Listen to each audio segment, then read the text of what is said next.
did my waiting! 12 years of it! In Azkaban! He is a real scoundrel. An actor who's able to play characters so mentally unstable you can't help but wonder, is everything okay with the actor himself? He cannot be confined to generally accepted norms. Few people know what his real face is. Everyone who's communicated with him defines something of his own.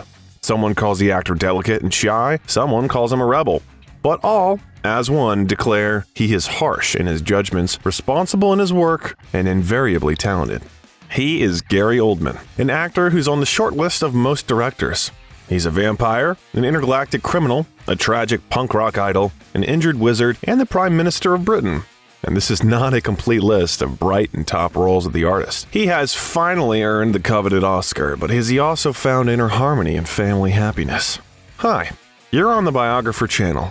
Today we will try to reveal the secret of the multifaceted Gary Oldman. In which film did he depict the sorrows of his childhood? Why did women leave his life? How does he feel about his role as a bad guy? And what role obliged the actor to fart professionally? Are you ready? Let's dive in, shall we? The childhood of the future star can hardly be called cloudless. Gary Oldman was born on March 21st, 1958 in London. The mother of the future artist was a housewife, and his father worked as a welder. The head of the family suffered from alcoholism. The family lived very poorly. According to the actor's memoirs, he and his two sisters had practically no toys and sweets. The situation worsened even more when the father left the family. At that time, the boy was 7 years old. At first, the man occasionally visited the children, but soon stopped being interested in their lives. The father will always be a red thread in the actions and deeds of the actor. Gary will always miss him. There are things I'd have liked to have done with my dad that we never did, and I think he would have enjoyed what I've done. I think that he would be proud, but I don't really remember him that vividly. I liken it to a video cassette, a VHS that has been taped over. There's an image, a bit of blank space, and there's a memory, and there's a big blank space. As an adult, the actor learns that his father died of alcoholism in 1985. Having entered a transitional stage, the young man got acquainted with theater. The youth theater became his joy and outlet, starting at the age of 14. Gary excelled in all the roles that he got perfectly well, but even so, he never thought of becoming an actor. His dreams and goals were turned to music. He played the piano, sang, dreamed of becoming a musician. The passion was so strong that Oldman planned to become a second Chopin. He read a lot about the composer and studied his score, asked his mother to buy a piano, and signed up for music lessons with his grandmother who lived near their house. Chopin was replaced by the Beatles with age. The classical score was replaced by guitars and portraits of musicians. When I was younger, I played piano and decided when I was around 13 I wanted to study at the Blackheath Conservatoire of Music. I don't know whether the rioters burned it down. It might still be there. I studied the pieces and would practice 3 hours a day of scales so I can become quite obsessive. But I know there are other people who work very differently. I hear that Gerard Depardieu just reads the lines and they're pasted up everywhere around the set. I couldn't get my head around that. It would terrify me, he recalled later. But one day a big movie came into his life. Like many children, Gary ran to the cinema. His first movie on the big screen was A Hard Day's Night, which a 6-year-old boy was taken to watch by Sister Maureen. But the most vivid memory was the preview of the movie, The Raging Moon, which he once saw during an advertisement on TV. The lights seemed to get brighter around us, Gary would remember years later. It was then that the first shift in the boy's mind took place. He thought, that job, I'd like to do that. And it was sort of much the same. Looking at Malcolm in that film, and it was a Brian Forbes, but I don't know if it holds up today.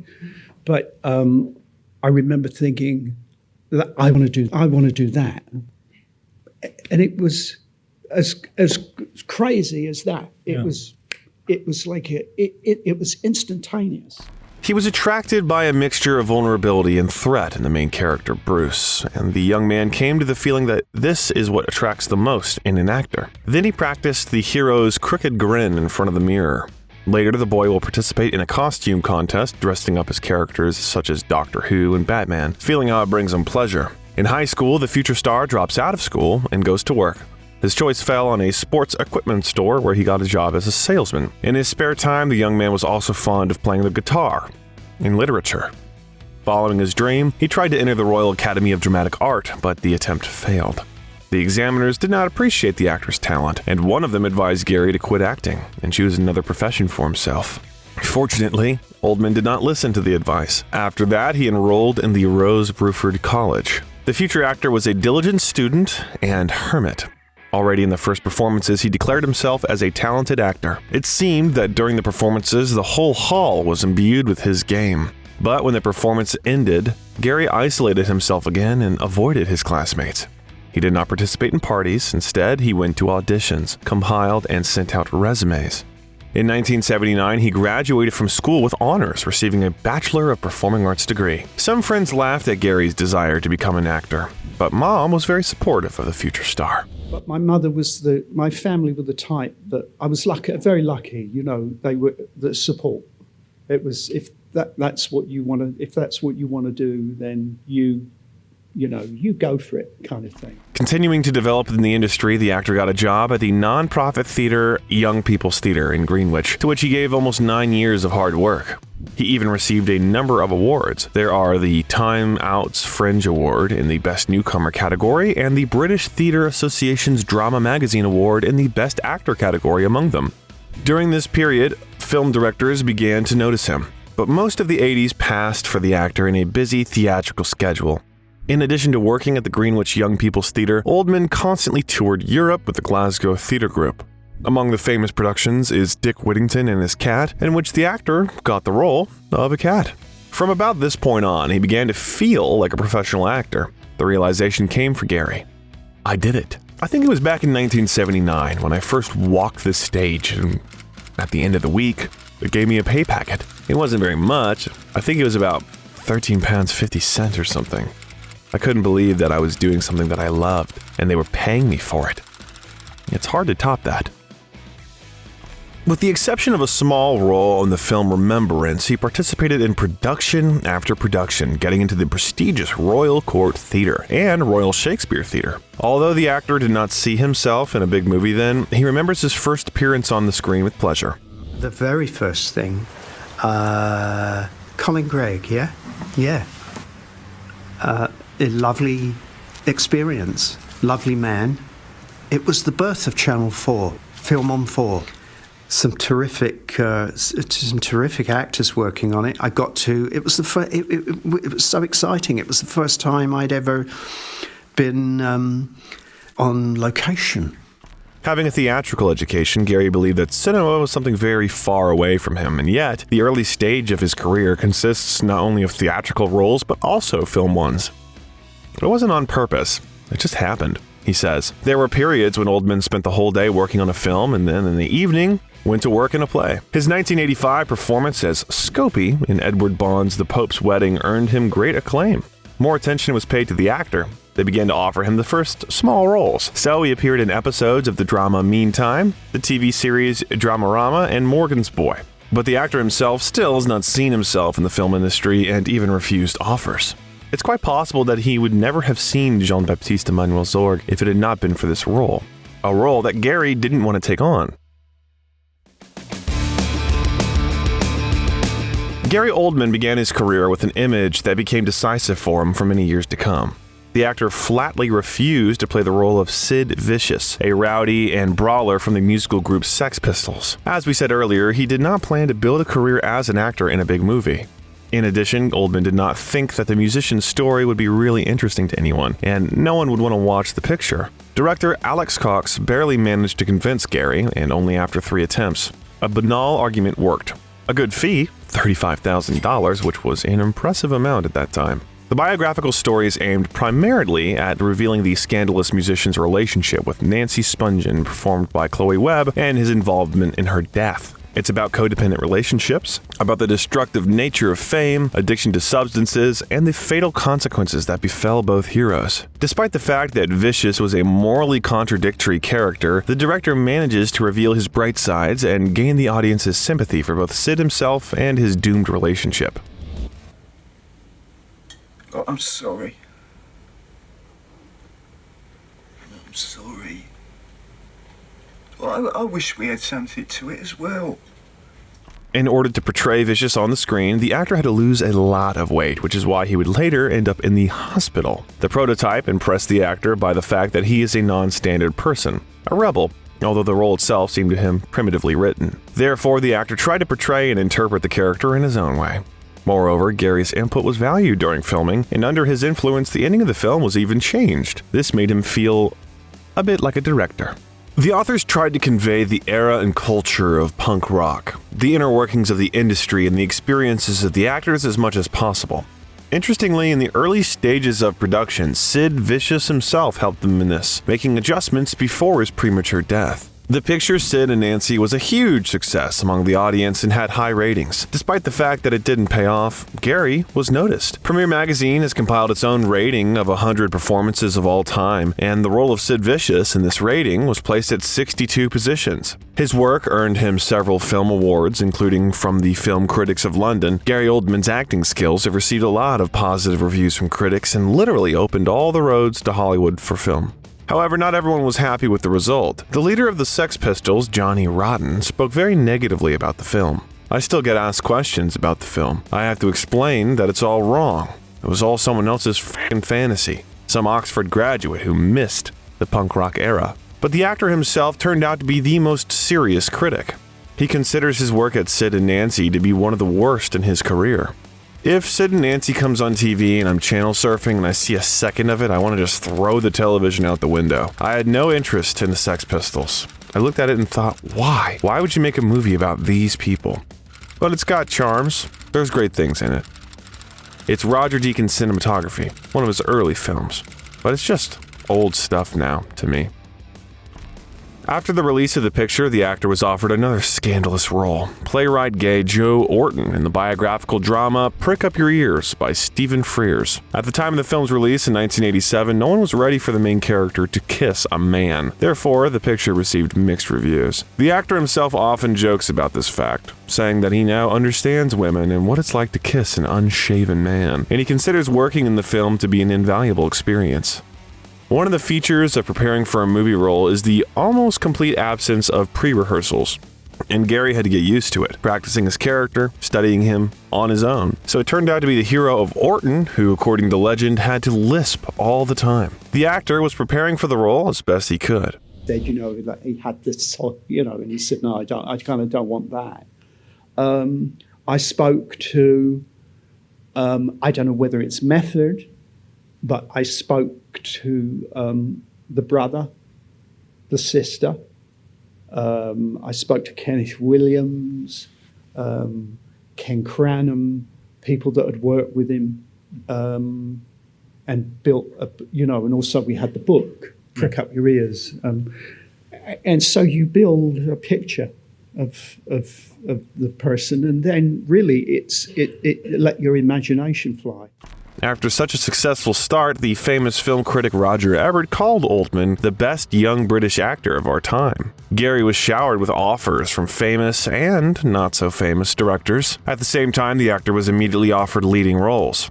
In Nicholas Roeg's psychological drama Track 29, Gary, along with the actress Teresa Russell, played a kind of mother-son duet in which the real existence of Oldman's character remains in question. The whole film is based on the psychological problems of the main character Linda, who slowly slides into the abyss of madness and unexpectedly meets her grown-up child whom she gave away in her youth. Despite the weak box office, the film was received very warmly by critics and won several awards at minor film festivals. Gary was again praised for his sincerity, charm, and professionalism. Gradually, the theater began to fade into the background and the cinema took over. I just sort of the movie thing kind of took up. I mean, there wasn't a plan. It wasn't engineered. It just kind of happened like that. Do I miss it? Yeah. Do I flirt with it all the time about coming back and doing a play? Yeah. After that, he appeared in the television drama Rat in the Skull and tried himself in the British comedy We Think the World of You, where he got one of the main roles. The unreasonable Johnny, who cannot figure out his life in any way and trusts the most precious thing in his life, a shepherd to his old friend. Alan Bates, who played a representative of the middle class and a more reasonable friend of Frank, became a shooting partner and thus a friend in the frame. The film did not earn much, but the few reviews that can be found are very positive. Roger Ebert gave the film 3 out of 4 stars, writing, quote, "This is a film that rewards attention. It's wise and perceptive about human nature and sees how all of us long for love and freedom, as well as how the undeserved, unrequited love of an animal is sometimes so much more meaningful than the crabbed, grudging, selfish terms that are often laid down by human beings." In the same year, 1988, another film starring Gary was released, the thriller Criminal Law by Martin Campbell.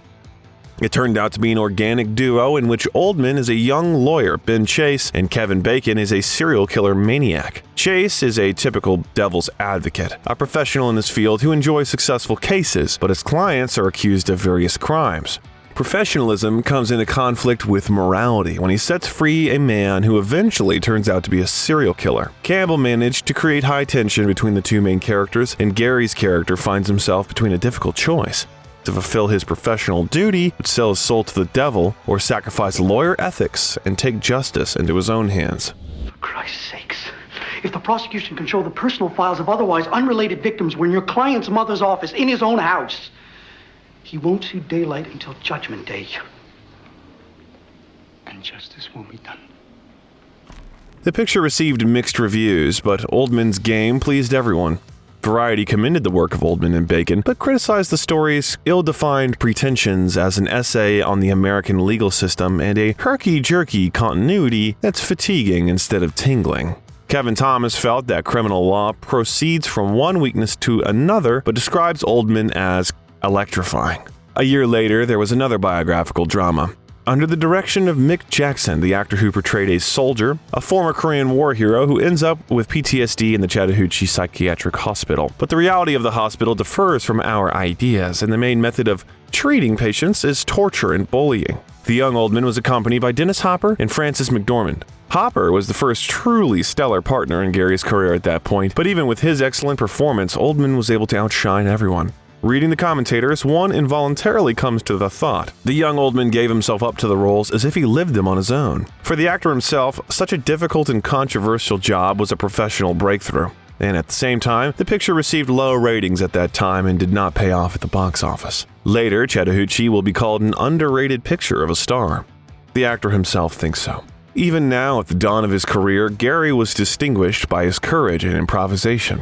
He was not afraid to argue with the directors and get his way. "The nerve I had when I was young," he observes. "I didn't know a thing, you see. Didn't know a thing. Early on, I was a real arrogant fucker. Really." He gave himself completely to the roles, so much so that at times it could cost him his health or even his life. Oldman began to be enveloped by a certain aura, which was later characterized by Winona Ryder saying, quote, "Gary Oldman is an intense actor. Sometimes, to get to that very point, he remembered how his father left them. The pain bag is how he used to refer to all this. They were just little tricks." The adjectives that were used over and over in sentences, including Gary Oldman's name, were generally very similar: dark, suffering, intense, crazy, scary, and others.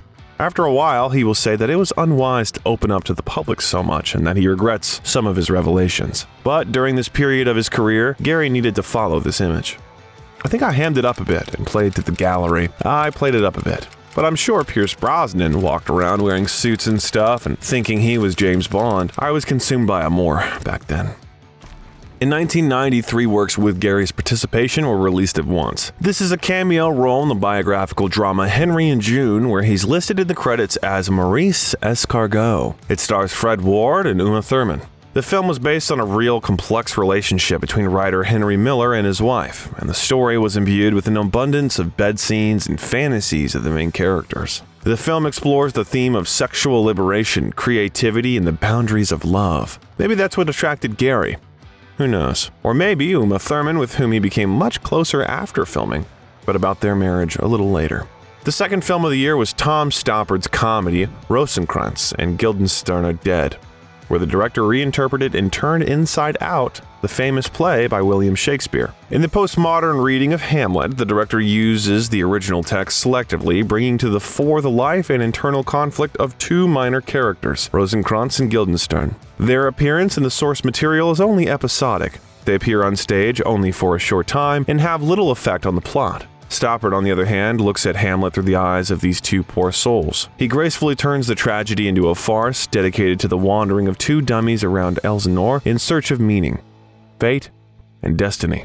Write it down. You just can't remember ever having seen those letters in that order before. I remember. Right, I remember when there were no questions. There are always questions. Answers, yes. There are answers to everything. You've forgotten. I haven't. Now I used to remember my own name and yours, oh yes. There are answers everywhere you looked. There was no question about it. And we see Oldman's Rosencrantz as a thoughtful intellectual, and Guildenstern, played by Tim Roth, as a pragmatic and ambitious moron. The film itself is more like a theatrical production, on the basis of which it was created, with deep subtexts and second, third, and subsequent layers. Despite its intimacy, this black comedy was very warmly received by critics and even received the Golden Lion at the Venice Film Festival. Gary received abundant praise for his performance, earning a nomination for an Independent Spirit Award for his role. The role of Jackie Flannery, a member of the Irish Mafia, has become much more serious. A bright, charismatic bad guy, a bundle of frenzied and uncontrollable energy. That's how you can describe his hero. Phil Jones tried to make something more than a mafia movie or an undercover cop movie. It reveals the theme of friendship, duty, boundaries, and the complexity of choice, betrayal, and revenge. The two main characters, Sean Penn and Gary Oldman, grow up in difficult circumstances that unite them. The famous Hell's Kitchen is an Irish neighborhood where two young men choose their own path while surviving, but the price for this choice will be high. Many episodes were based on real-life memories of various New York gangsters. The movie State of Grace became another bright but little-known early work by Oldman. This role solidified Gary's reputation as an actor who masterfully portrays neurotic, unhinged characters. But these characters have a big soul. In the 90s, he continued to choose mainly the roles of gloomy and morally ambiguous characters. This also influenced the perception of Oldman by viewers and critics, so much so that over time, the role and personality of the actor for many merged into one. You know, a guy stopped me a couple of months ago on the street and he just walked towards me. And I thought he was going to hit me or something, and he just circled me and looked at me and went, "You're bad," and then walked up the street. So I guess that was a compliment. In 1991, the actor appeared in the role of Lee Harvey Oswald, the alleged assassin of President John F. Kennedy, in the major film JFK by Oliver Stone. Preparing for the role, Gary felt that the script did not reveal his character enough, and therefore, in order to understand him more deeply, he engaged in his own investigation. He met with Oswald's family, his wife and daughters. I do have the advantage of having been up at the window with the rifle in the book depository and looked through the site at the route that he took. And at the time, I thought to myself, no way. How on earth could anyone achieve this? The film earned high reviews from critics and viewers, and it has become a landmark for everyone who's interested, including professionally, in the topic of Kennedy and his death. But not everything is so perfect. After the release of the film, he was bombarded with accusations of a far-fetched plot and going into conspiracy theory. It's all about what the picture was based on. In 1988, Stone became acquainted with the book On the Trail of the Assassins by Jim Garrison, which attracted his attention and became the basis on which the backbone of the plot was built. By that time, the author of the book was already considered an oddball, even in the conspiracy theory community. His work was criticized for its extensive flight of fancy. The book was riddled with striking inaccuracies and outright lies. Biographer Donald H. Carpenter wrote about him. Stone purchased the rights for $250,000 and hired Zachary Sklar, the editor of Garrison's book, to co-write the script. Therefore, the script did not differ much from the book itself. Stone also used Crossfire, the Plot That Killed Kennedy, by Jim Marrs, a comprehensive book on the conspiracies surrounding Kennedy, and brought in Robert Groden, Larry Howard, and L. Fletcher Prudy as advisors. All of them conspiracy theorists. No one consulted with historians or biographers. The shooting took place in strict secrecy, and the entire team was made to sign a non-disclosure agreement. In addition, the offices were checked for bugs. The scandal erupted when Harold Weisberg, an experienced homicide investigator, leaked an early draft of the script to the Washington Post, prompting huge criticism. The director was particularly attacked because of his attempt to recreate the feeling of a documentary. The picture was more like a newsreel, in which grainy black and white frames were mixed with archival material. The problem with Stone is not really that he's egregiously fictionalized the Kennedy assassination, wrote American attorney and author Vincent Bugliosi. It's that he tried to convince everyone he was telling the truth. As a result, a lot of inconsistencies, inaccuracies, and pulling up facts to fit the idea were found in the script. There were also those who stood up for the director's work.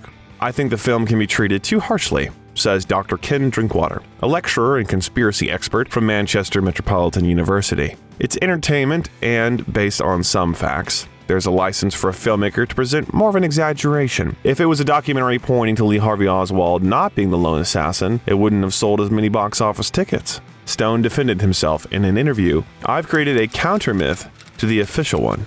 Is that so bad?" But he would also call himself a cinematic historian and hoped to be remembered as a good historian as well as a good dramatist. In any case, the movie had not only a cultural influence, but also a political one. Making a fuss, it led George W. Bush to create the Assassination Records Review Board, which led to the publication of about 3,000 documents on the topic. But what about the film itself? The noise also played into its hands. It earned more than $200 million, more than recouping the budget, and was also nominated for 8 Academy Awards, including in the Best Film category. Another high-profile work by Oldman was Bram Stoker's Dracula, released a year later. Director Francis Ford Coppola offered the young and talented actor the main role, the bloodiest count. The plot retells, however in its own way, the original novel Dracula by Bram Stoker, in which the main character is a cruel and suffering count who renounced God because of the loss of his beloved and condemned himself to a painful eternal life with additional bonuses. But one day, fate gives him his second chance to find love in the person of someone else's bride. Winona Ryder, playing Dracula's lover, Anthony Hopkins, Keanu Reeves, and others became his partners in the work. Interestingly, Gary got his role thanks to Ryder. The actress became a leading force in the production of this project. It was at her insistence that work on the film began, and she held the decisive vote.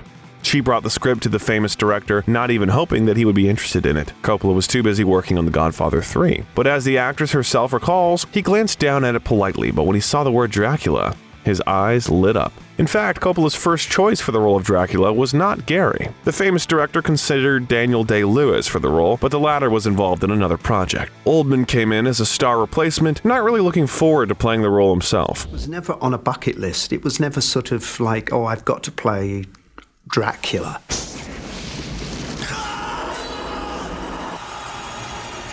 It was the fact that it was, and I thought a lovely sort of take on a very familiar character. The actor agreed only because he really wanted to work with Coppola. It was an instant yes because of Francis, who's arguably one of the greatest American directors who is ever, well, living. I never say never. I look at whatever comes in the door, he said in various interviews. When the actors came to rehearsals, the directors made them read Coppola's novel in its entirety, which took 2 days. The director set himself the goal of avoiding the use of computer-generated special effects as much as possible in order to enhance the original spirit of the film. Therefore, everything that the audience saw on the screen, tricks, makeup, costumes, were invented and used in their natural form. As Coppola explained to Entertainment Weekly in 2015, in the script there were a million effects, but I wanted to do them all live. Nothing in post-production.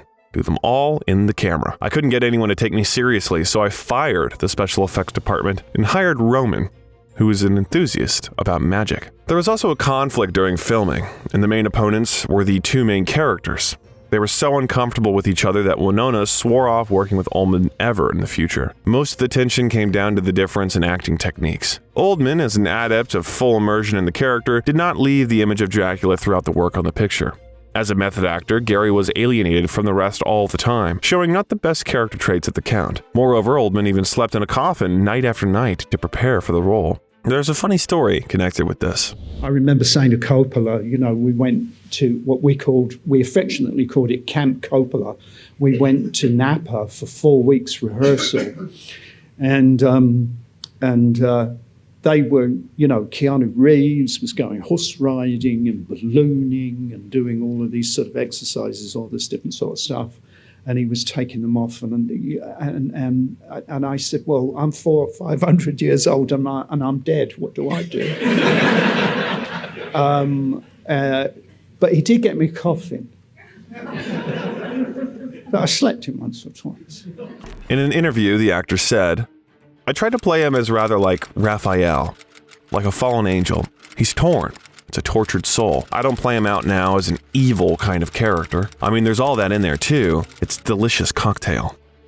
By the time of filming, the actor had already become a father. To get in the right mood, he took to work a small book of photos of his son and looked through it every time. In this way, he was filled with emotions and drew inspiration. We'll talk about his personal life and fatherhood in more detail, but a little later.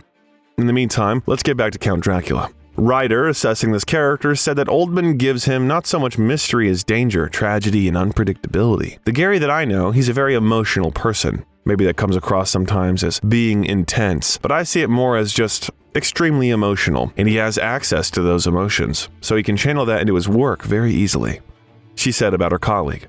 But no one really knows what happened between them. Coppola himself will talk about their conflict. They got along, and then one day they didn't. Absolutely didn't get along. None of us were privy to what happened. This was far from ideal given the romantic and erotic nature of some of their scenes together throughout the grueling shoot. Coppola's workaround was far from wildly inspired either. As he comically explained, I had to say to her, okay, play this scene and make believe it's me instead of Gary. Make believe it's whoever. Winona Ryder later admitted in an interview that at the premiere of Dracula, she blushed and shrank into her seat, feeling deeply embarrassed about her participation in the film. Not for her work on the picture, but because of the film as a whole. How unsuccessful it turned out to be. Coppola didn't just introduce a creative idea, he completely reinterpreted the original story in his own way. Mina, the main character played by Ryder, turned from an inexperienced, modest young woman into a lustful and obsessed one. Bed scenes were incorporated into the plot to add depth and intensity to the story. And Dracula himself, performed by Oldman, was criticized for his grandmother's makeup. Critics did not like the special effects and strange accents of the narrative, crumpled and drawn-out scenes, vulgarity, and poorly thought-out costumes. But still, there were those who called the role of Dracula and Mina the crowning achievement in the careers of Oldman and Ryder. The film earned more than $200 million and was nominated for a number of film awards, including the Oscar in 4 categories. It won 3 of them: Best Costume Design, Best Makeup, and Best Sound Editing. Oldman himself was awarded the Saturn Award, and his kiss with Winona Ryder was nominated for the MTV Movie Awards. Annie Lennox's Love Song for a Vampire, recorded as the soundtrack, became an international hit. In 1993, Gary tried himself as an actor in TV series, participating in a cameo role in the drama Fallen Angels, and also exploring romantic horizons in the melodramas True Romance with Christian Slater and Romeo is Bleeding. The latter gave him the main romantic role in tandem with Lena Olin. Director Peter Medock's creative view of the crime drama genre has become another example of a decent but niche movie. As is usually the case with him, they didn't understand him or understood something of their own. Shrouded in a vicious stylistic haze of noir atmosphere, subordinating the entire course of the plot to the laws of the genre of the black detective, Medock's film makes an ambiguous impression. I'm sorry. I do love you. I'm sorry. The story about lust, or perhaps love, between a police officer and a killer became an ambiguous step, combined with general pessimism, melancholy, and bloodiness. Oldman's character, to whom most of the camera work is devoted, has become equally ambiguous. He was attractive, vicious, sentimental, ironic, greedy, and corrupt. It was as if he'd been cut out of boilerplate noir films, but at the same time, Gary fit perfectly into the image. A magnificent scary tale in Tarantino style, as one of the commentators called it, failed miserably and collected pennies at the box office.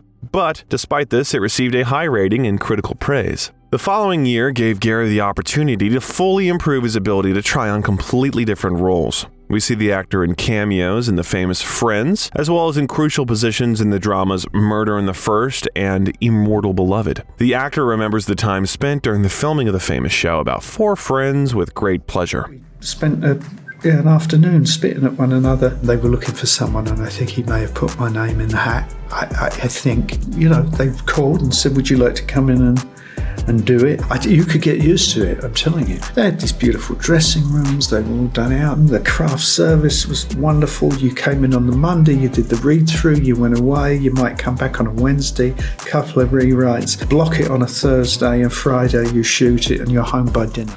But in the story about the inhumane justice system from director Mark Rocco, Gary gets the role of an assistant warden who loves his job too much. Or rather, all the most cruel and low things in it. Oldman's hero gets real pleasure from bullying prisoners, showing rigidity and hypocrisy of character. The story itself was inspired by the real-life fate of prisoner Henry Young, who ended up on Alcatraz for his misadventures. However, the director is playing with the truth, bringing his own ideas about what happened to the plot. In his film, Young is a young man who, due to the forced theft of $5, ends up on Alcatraz, where he is subjected to inhumane torture. Everything he has experienced leads to the fact that the main character, mentally and physically broken, is trying to survive and get hope in the person of a young lawyer. The tough and provocative film did not receive high fees, but earned a lot of positive reviews and a high rating, becoming another worthy work in the actor's career. Another quiet work was the biographical film Immortal Beloved, telling about the life of the famous composer Ludwig van Beethoven from director and screenwriter Bernard Rose.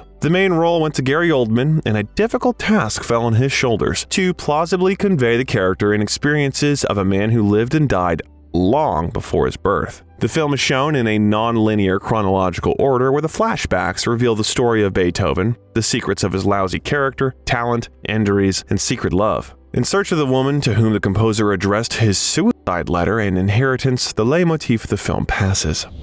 I must find this lady.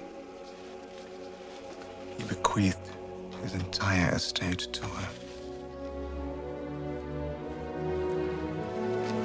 Initially, Anthony Hopkins was considered for the role, but as a result, the director chose Gary, who, by the way, played music himself during filming. His daily 5-hour piano lessons helped him in this.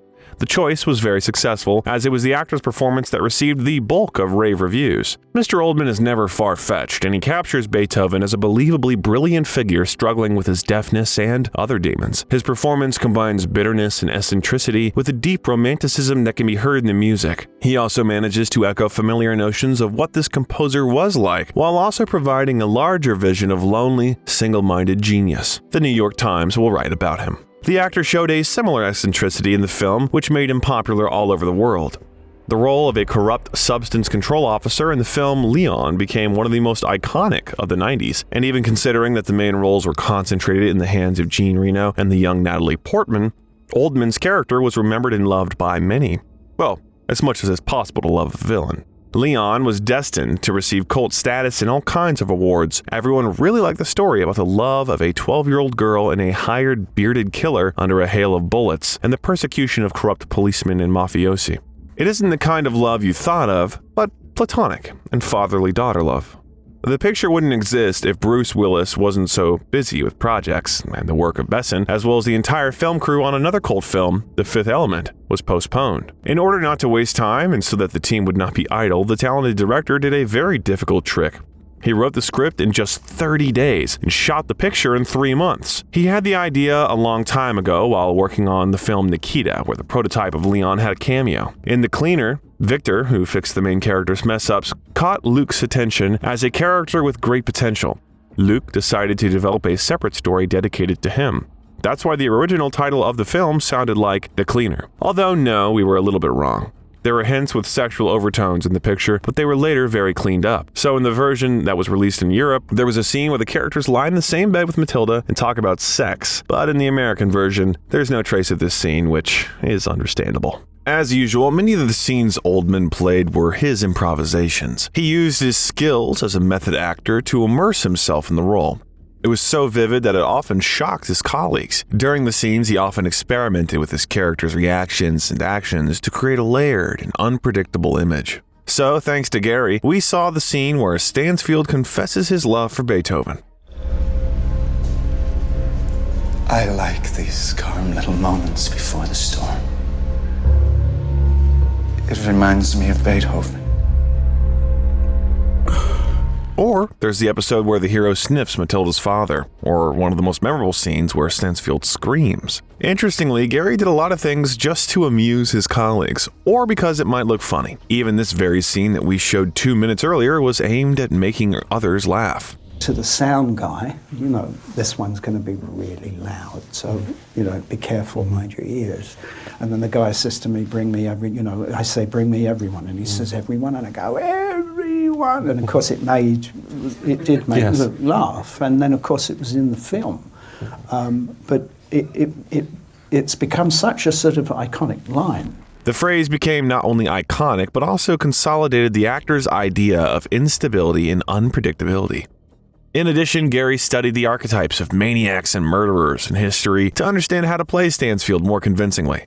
He also changed his eccentric hairstyle and opted for vibrant clothing to make the character stand out and remain visually memorable. Luc Besson was certainly annoyed by his improvisations, but as a result, many of the scenes that the actor came up with were included in the final material. But one day the director also decided to make fun of the actor. There's a scene in the film where his character, in a fit of desperation, shoots Matilda's deceased father in the back, repeatedly pulling the trigger of an empty pistol. The gun was carefully checked for the absence of bullets, but during the scene, the weapon suddenly fired.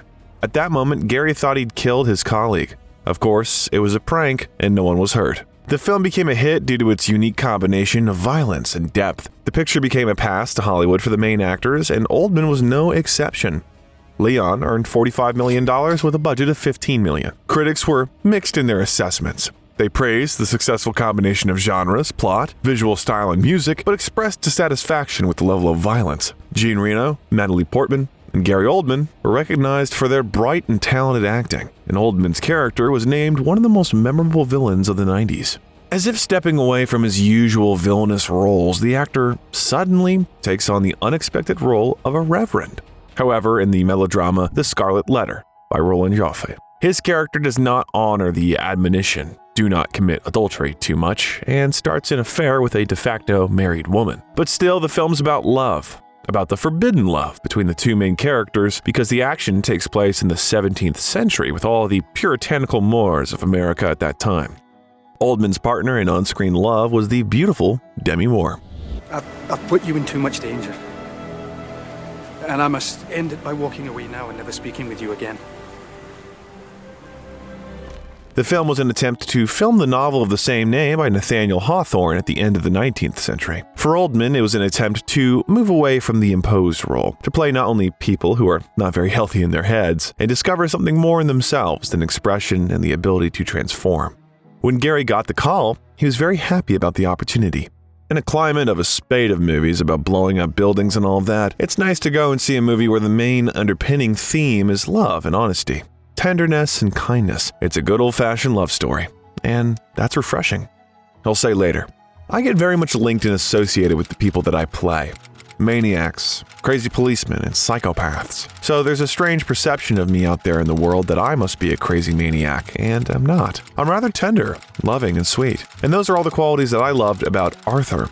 This is the closest role to me, so in that sense, it's a very honest performance. The work was difficult for the actor, but enjoyable, partly because he was able to easily find contact with his character, partly because of his work with Moore. The actors quickly found common ground on set, and in an interview, Oldman recalled how much they laughed. We have the same sick sense of humor, he explained. Such an understanding with the actress. There was a great sense of community and family in the work. But there was something else. There was the demon destroying the actor from the inside. Alcohol. Their story began at the dawn of Gary's career. There were loads, rhythm, and creative meetings, and of course, the influence of the father's experience. The pressure that was inherent in the acting environment could not but play a role. There was not only the external one, like paparazzi, interviewers, and critics, but also internal pressure. As a native of the lower class of London society, Gary has always felt like a bit of an outsider. I think I had I had insecurity about it. You're made to feel that you didn't go to the right school, or you don't have the right tie. Kind of, there was very much that class thing. That I put on myself. You know what I mean? I can't say I was experiencing it, but it's an insecurity or a vulnerability that you have that you kind of. It's just all that baggage that you put on yourself. Every year, he plunged deeper into the abyss of oblivion. It got to the point that in 1991, the actor had an accident while intoxicated and then decided to quit driving altogether. He fell into a 70-day binge drinking. His tongue turned black. Once in an interview with IQ magazine, he said that he regularly stayed in Hollywood hotels for weekends and got drunk to unconsciousness, looking into the minibar several times, making expensive drunk calls, and quoting Hamlet to himself. It reached the point where he was considered one of the regulars at the bar, and in order not to seem completely fallen, the actor created the illusion of company in the room. He put down several glasses, rumpled pillows. He let the TV on in another room, creating the feeling that there were other people there with him. These binges ended with the last moment of humiliation at the reception desk when a check was printed out for him, and this process did not stop for a long time. Talking about this, Gary plays a comical scene, pantomiming the endless bills surrounding him. The ticker tape coming out, I look like the mummy. And they go, "Very nice to see you again, Mr. Oldman." This vice ruined his relationship with the women he loved, but more on that later. Easily drinking down 2 bottles of whiskey, Oldman claimed that alcohol never interfered with his work. Never. But over time, memory and health began to deteriorate. While working with Isabella Rossellini on a film about Beethoven, the actress persuaded Gary to seek help. Gradually, his condition got worse, and in The Scarlet Letter, vice took over. The actor remembers almost nothing from that period of filming, only fragments. What few anecdotes he can recollect are embarrassing, such as when the makeup team applied spray-on abs to his body, which he had stopped bothering to maintain because of alcohol. He was constantly forgetting his lines, and the team eventually had to give him an earpiece. Even Gary's colleague, Demi Moore, told him, "You're very ill. You have to go away. I'm very worried about you."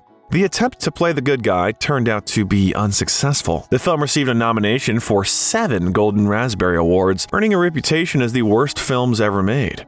And even Gary's grown-out hair and beard, which certainly suited him, did not save the situation. Washington Post writer Amy E. Schwartz observed the critical reaction to the nutty film. Phrases like unintentionally funny and unwittingly hilarious have gotten a considerable workout, along with variations on the judgment pronounced by the woman who was 2 seats away and who, when the lights went up, cried, "That's gotta be the worst movie I've ever seen." Interestingly, when years later, critic Peter Travers asks the star to name his best films, The Scarlet Letter will be among them. In a 2011 interview, Travers was taken aback by this choice and reminded Oldman that the film was inundated with bad reviews at the time. Yes, Gary admitted, but there's also a good job there. After the unsuccessful film, the actor took a break from the cinema. The failure led to a months-long binge in England, after which Gary decides to go to rehab and joins the Alcoholics Anonymous Club. It's not known what his work on sobriety looked like and whether there were breakdowns, but later he will talk about this episode of his life like this. "Getting sober was one of the 3 pivotal events in my life, along with becoming an actor and having a child. Of the 3, finding sobriety was the hardest thing." He later adds, quote, "And the most important thing, because without it, all the other things don't happen. Also, I knew that I was going to die. There were things I wanted to accomplish, but for the grace of God, I'm here today, and people like River Phoenix aren't." After treatment, Gary participates in small episodes of the TV series Tracy Takes On and the biographical drama Basquet, and he returns to the big cinema with 2 high-profile works. How would you react if you were on a plane with Harrison Ford and Gary Oldman? For sure, your Twitter would be squeaking with joy. But the passengers of this flight did not share the joy because Ford shows miracles of heroism on the plane and Oldman tries to act viciously. Air Force One was the first collaboration between the 2 stars, in which Harrison got the role of the President of the United States whose plane is hijacked by insidious and bloodthirsty communist terrorists. Oldman plays the role of the most bloodthirsty.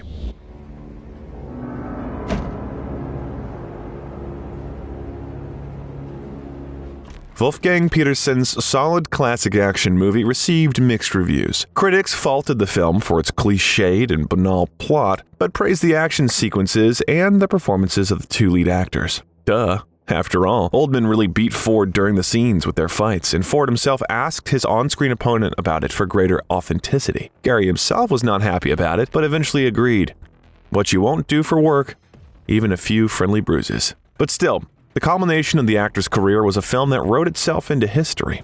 After all, who can argue with the fact that the character of Oldman in the fantastic film The Fifth Element by Luc Besson has become a household name? What do you think? What's the coolest role of Gary Oldman? Write in the comments, and we'll continue for now. The talented director came up with the idea of the film back in his teens, but there was no opportunity to implement it before. All these years, he's been writing and rewriting a story about the love between taxi driver Zaltman and an alien girl, Lilu, which happened in the 23rd century. As a result of his work, Besson got about 400 pages of text, which formed the basis of the script. After receiving international fame and recognition, the director began to realize his dream and invited artists of his favorite comics, Jean Giraud and Jean-Claude Messares, and fashion designer Jean-Paul Gaultier, to work on the script. He envisioned a future that was bright and cheerful, steering away from the bleak and depressing tone favored by many other directors. It was Gaultier who came up with the original image of Zorg, a self-serving and malicious entrepreneur whose role was based on Hitler's image, but Gary himself finalized this role. The nervous and eccentric tyrant is largely an improvisation of the actor himself. In the creation of Zorg, the actor did not change himself here either, and when asked by whom he was inspired, he replied with irony and wit. His hero is a mixture of Ross Perot and Bugs Bunny. Ross Perot was an American businessman and politician who ran for the role of President of the United States during the filming of the film. Years later, Oldman would call Zorg a violent and domineering arms magnate. Intergalactic trash. You saved my life, and in return, I'll spare yours. For now. You're a monster, Zorg. I know. This time, Besson did not rage at Oldman, but gave him many opportunities for self-expression. Gary was thoroughly pleased with it and gave his all, fully immersing himself in the role. By the way, Oldman agreed to work with the director without even looking at the script and without asking the amount of the fee, and he did not lose. However, he made a promise that Besson would produce his directorial work, the drama Nil by Mouth. The director not only acted as a producer, but also found a studio that financed the project. During the work, the actor and director often discussed scenes and even played mini-scenes which caused them and everyone around them to laugh. That's how Oldman, serious and formidable on screen, was constantly laughing with Besson behind the scenes. They generally behaved like bosom friends on the set, which was very different from the standard behavior of the director when working with actors. For his role, Gary underwent a significant transformation, donning extensive makeup, an elaborate costume, and glamorous accessories. But for an actor, it's just a pleasure. Actually, I like being a natural, and it just so happens that I've had a career where I'm in loads of makeup and I'm always in wigs. I don't know how that happened. And also, the villain's pet, which Oldman was delighted with, he carried it with him all the time, played many scenes, and even came up with a name for it, Picasso. Underneath Picasso's silicone skin was a complex mechanism operated by 6 people. This image became one of the most memorable in his career. The only thing that got in the way was the plastic insert on his head, which constantly rubbed the actor's ear and which he could not stand. The famous Besson spoke about Gary with delight. He is one of the top 5 actors in the world. You can't help but believe him. And this despite the fact that there were situations when scenes had to be shot with a drunken Gary. The director decided to take a chance, knowing about Oldman's amazing ability to play in any condition, and did not lose. At the rehearsal, the actor could not say 2 words, but as soon as the camera started rolling, he delivered multiple flawless cuts in a row, going to sleep only after the work was done. Gary Oldman's role in The Fifth Element solidified his reputation as one of the most talented and versatile actors of his generation. His ability to transform into various characters and genres makes him stand out among his colleagues in the profession. Gary Oldman doesn't like to remember his role as Zorg in the film The Fifth Element. The character turned out to be too trivial, the actor believes. However, the negative of the star did not affect the popularity of the picture in any way, and the villain himself became one of the iconic ones.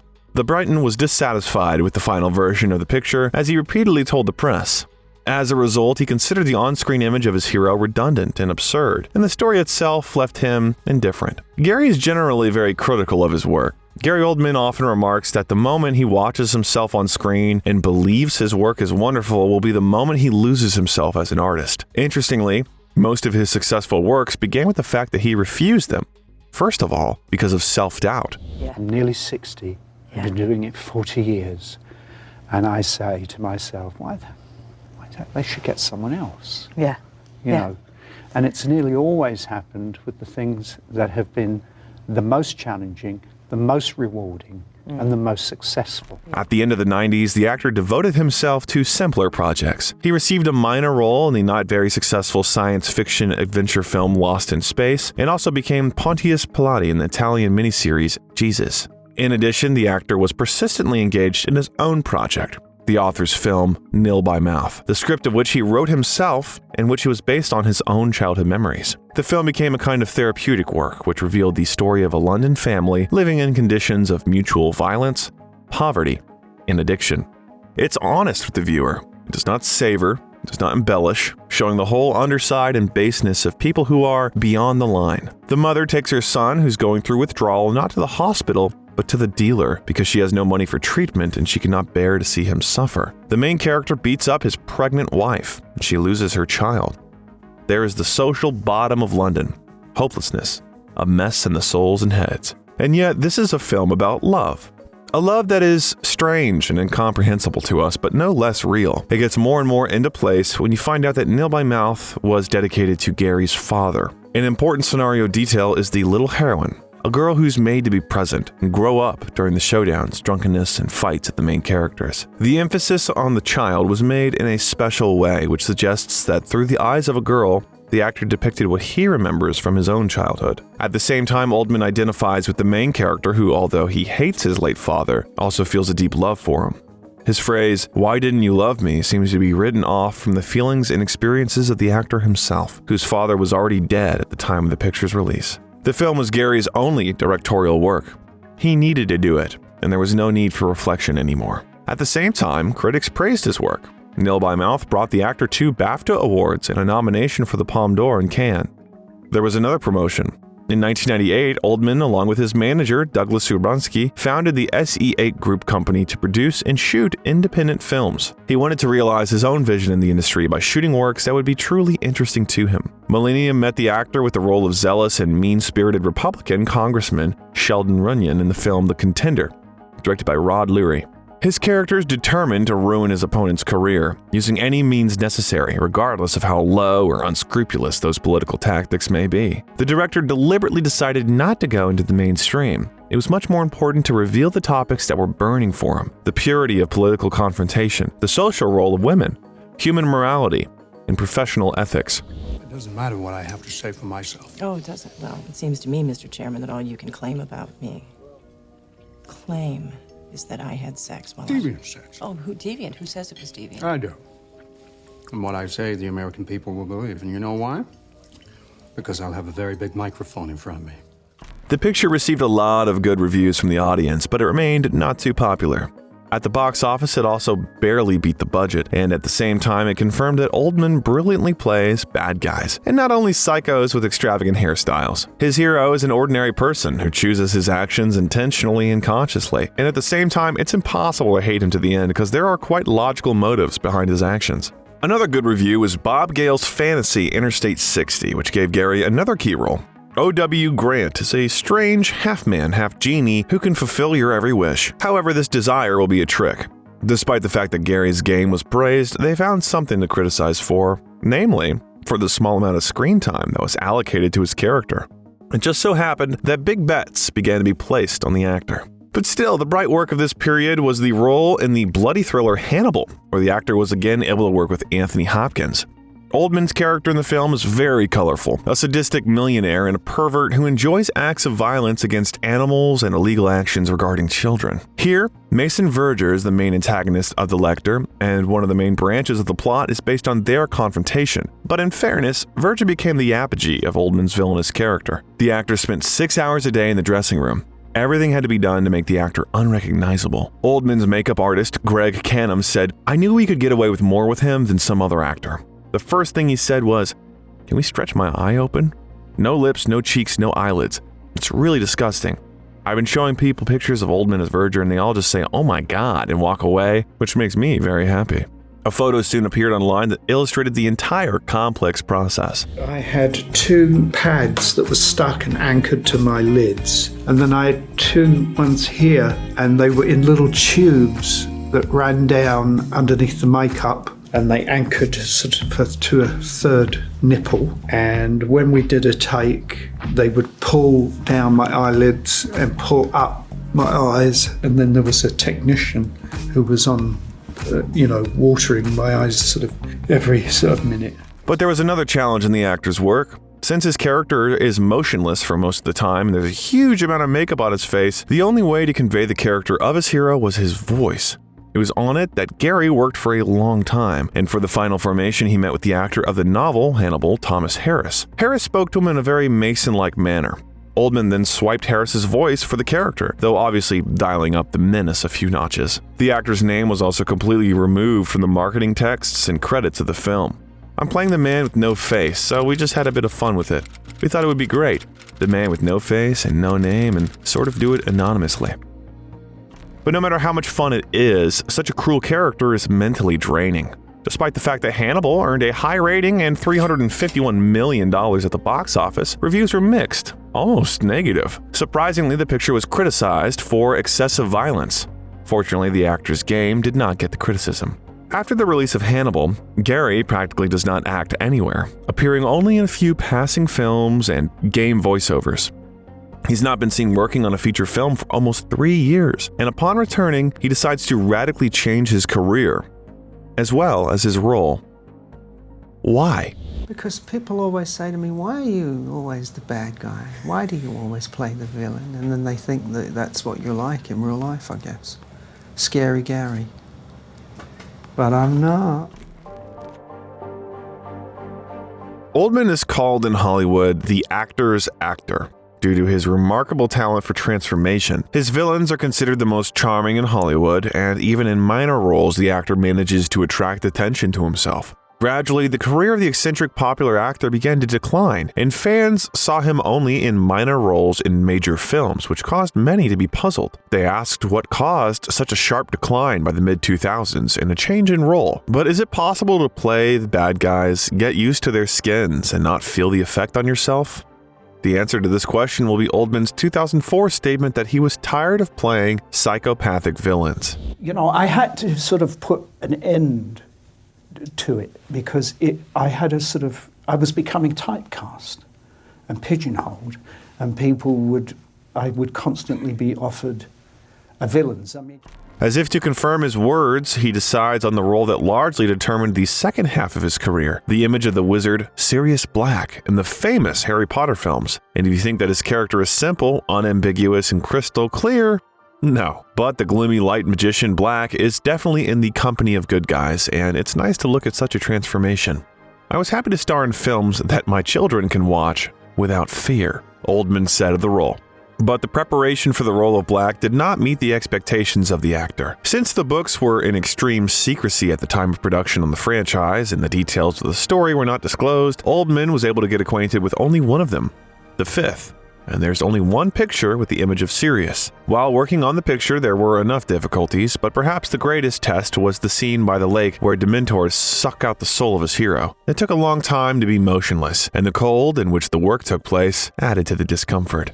What they did was they built this lake inside the studio, and they cooled it down, and they froze this lake.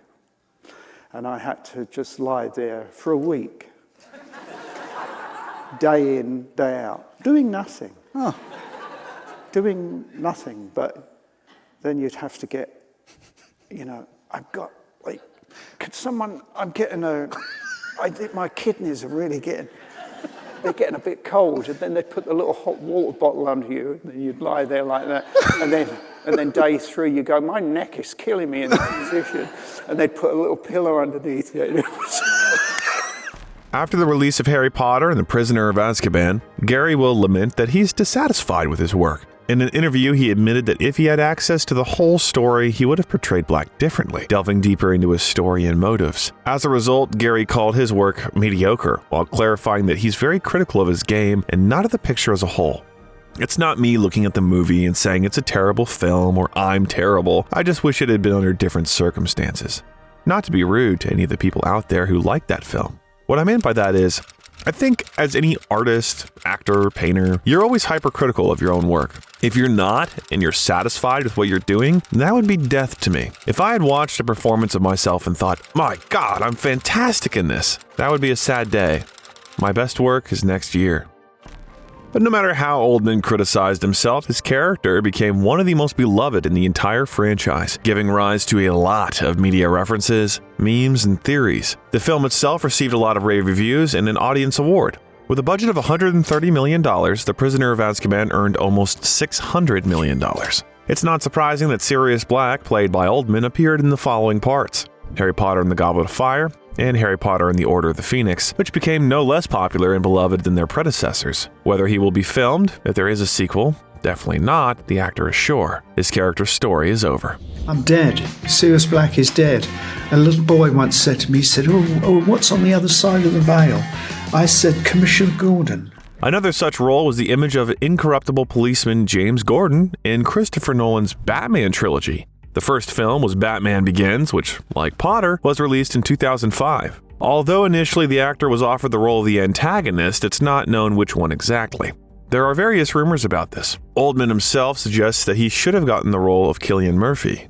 "I've got a feeling it was Scarecrow," Oldman said. "That was about the time when I sort of was thinking, I've really had enough of playing villains. I think it was my manager who suggested to Chris Nolan, what about Jim Gordon?" And to his credit, Chris said, oh, that's interesting. We met, and that's how it sort of came about, but I think it might be Scarecrow. I'm not sure. Then they came in with a villain, and I was at that point where you say, oh, I can't do that anymore. I really felt I played all the notes that I could in terms of villains. Apparently, Christopher Nolan was puzzled and did not know what to offer the actor. Therefore, Gary took the situation into his own hands and offered himself as the character of James Gordon, which seemed interesting to the director. The most vivid memory from the filming, of course, was the opportunity to ride the Batmobile, although not at all as it seems to many fans. But the last one, in the first Batman Begins, I got to drive the Batmobile, which was pretty cool. The film garnered a large box office worldwide and was very positively received by film critics. Therefore, it's natural that soon the world saw a sequel, The Dark Knight, which became even more successful than the previous one and received more than $1 billion in box office receipts. And to boot, it got rave reviews from the press. For his role as an incorruptible good guy, Oldman won the Scream Awards and People's Choice Awards. For Oldman himself, playing the good guy was a way to show the world a second side of himself. That's more who I am. But there was something else that was important about participating in these two projects. After the divorce, Gary remained a single father. He spent 10 whole years working on Batman, Potter, and taking care of his boys. The boys turned out to be the biggest and most difficult project, according to Gary, and he had to choose what kind of father to be. To be a dad who's away, or a dad who's around. And it was the second, he says. According to him, he had to turn down a lot of offers to be with his children. Thank God for Harry Potter, he told Drew Barrymore. I'll tell you, the two, Batman and Harry Potter, really, they saved me because it meant that I could do the least amount of work for the most amount of money and then be home with the kids. While working on Batman, he was constantly on the road. When the first part was filmed in London, the actor made 27 round trips to Los Angeles to spend more time at home. He filmed for one day, then got in the car and drove to the airport, flew home, spent 4 days with the children, and returned. I'm doing this play having no idea that they were planning the Bond season. I mean, I had no idea. I'm in Saved. I love your work. I would really like you to see mine. In the future, location will become one of his main criteria for choosing a job, ideally when filming is close to home in America. You don't feel so far away from the kids, and you don't feel that you're on the other side of the world, he said. Whatever the role, Gary now focuses on where the filming takes place. In this, he and Nolan had a complete match. I didn't do any of those, just turned it down. Where did it shoot? Prague? Pass. Do you want to look at the role? No, don't care. They're paying this.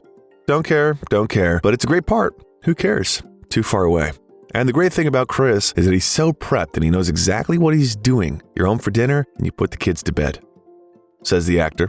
Over the next few years, the actor will be involved in 2 franchises, Harry Potter and Batman, as well as voicing cartoon characters in computer games The Legend of Spyro and Call of Duty World at War. Until 2011, the actor had only a few off-franchise feature films under his belt, the number of which can be counted on the fingers of one hand. Among them is David Goyer's niche horror film The Unborn, in which Oldman plays the role of a rabbi exorcising the Jewish spirit of the Dybbuk. The film was produced by Michael Bay. A larger and more sensational work was the Hughes brothers' post-apocalyptic drama The Book of Eli. Gary shared the main role with Denzel Washington and Mila Kunis.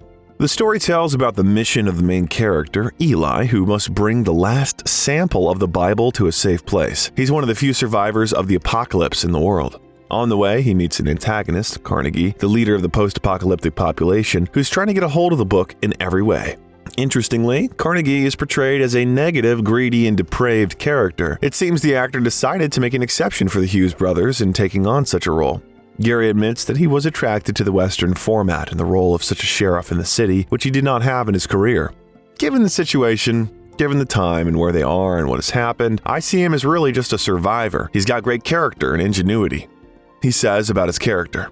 Since Gary did not have a clear description of Carnegie, he thought out and refined a lot in the process, together with the Hughes brothers. According to him, the directors strongly supported the actors in their vision of images and scenes. There's sets that you work on, and then there's sets that you really create on. And they were very, very open. Even occasionally, it's rare, but I shot a scene and then thought about it and then wanted to reshoot it because I had a different kind of take on it. And they were absolutely open to it and allowed me to do it, which is rare.